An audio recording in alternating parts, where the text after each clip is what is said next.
Hello, everyone. This is Jeff Shuck and Jennifer Mulholland. We are the co-leaders of Plenty.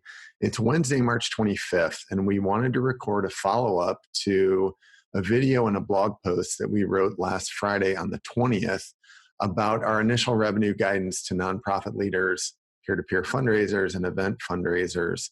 That video and that blog got a pretty significant positive response. A lot of people have watched it. But a lot has changed in 5 days. So we wanted to update the guidance that we're giving and hopefully assist you in decision-making that you're doing right now.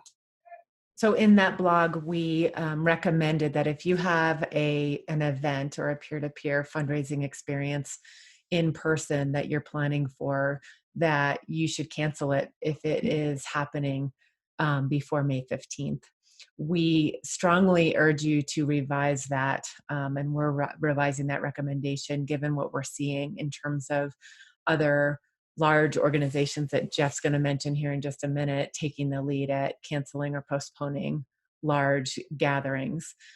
So if you do have an event in June or July, honestly, we think May 15th is too aggressive, that you should consider pausing or postponing your event beyond June 15th and potentially beyond July 15th, as the wave of the spread is happening at different rates and at different patterns throughout the United States and honestly throughout the world.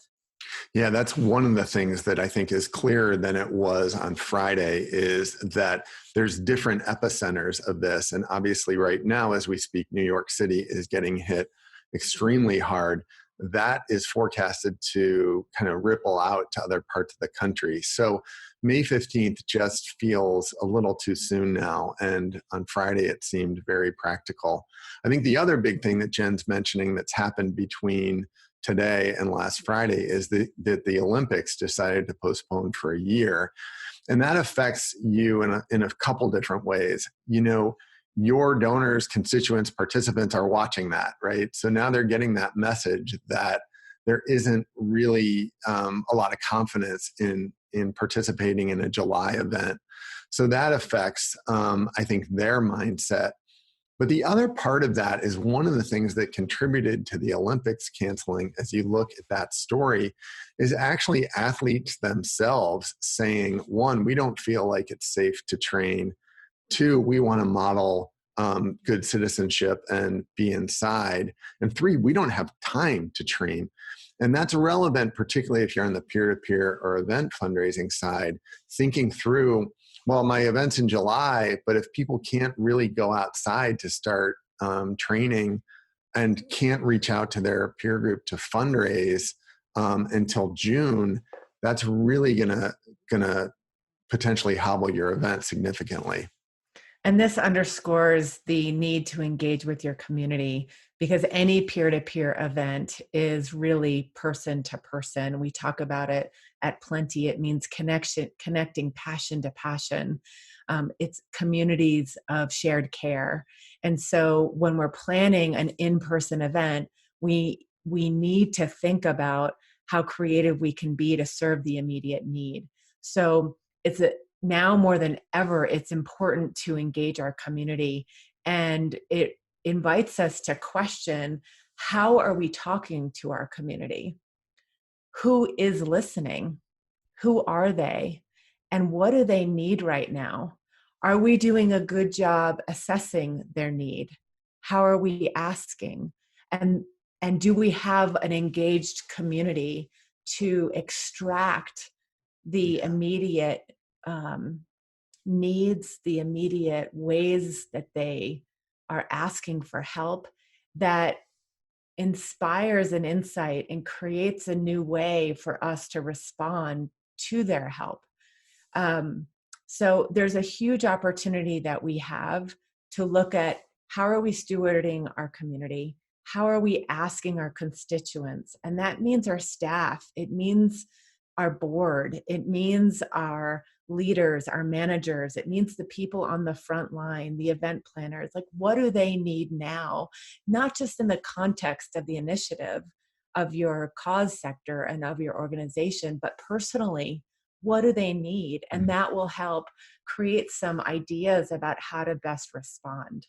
I love that point, and I think would just underscore it by saying it feels like a lot of our clients are wanting to talk to us about how they get a message out in this environment, but not all of them, most of them are not leading with the opposite, which is how are you listening to the messages? How are you getting messages in?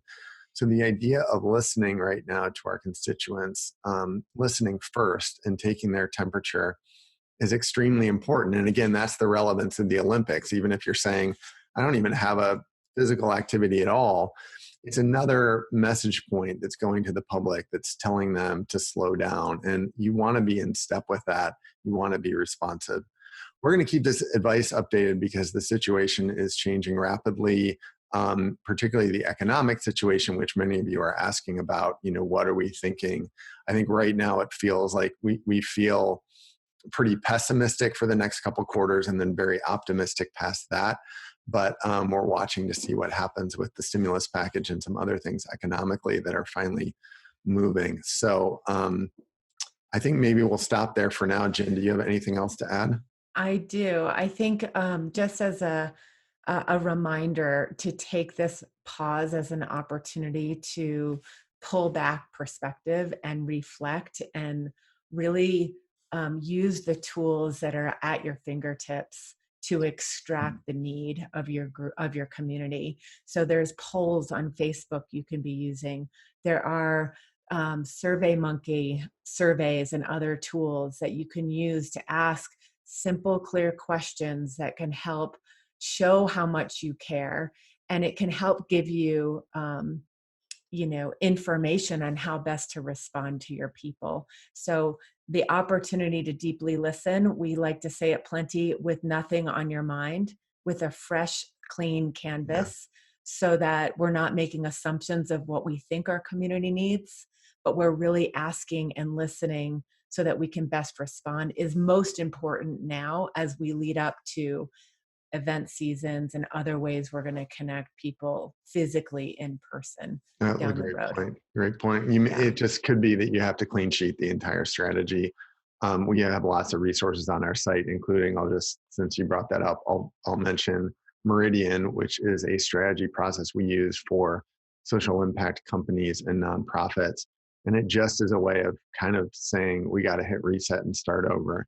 So there's a free ebook if you want to check that out. And we'll keep this updated. We're getting a lot of emails and questions, so thank you for those. And let us know what you need. Talk to you soon. Be healthy, be safe. Take good care. Thank you. Bye.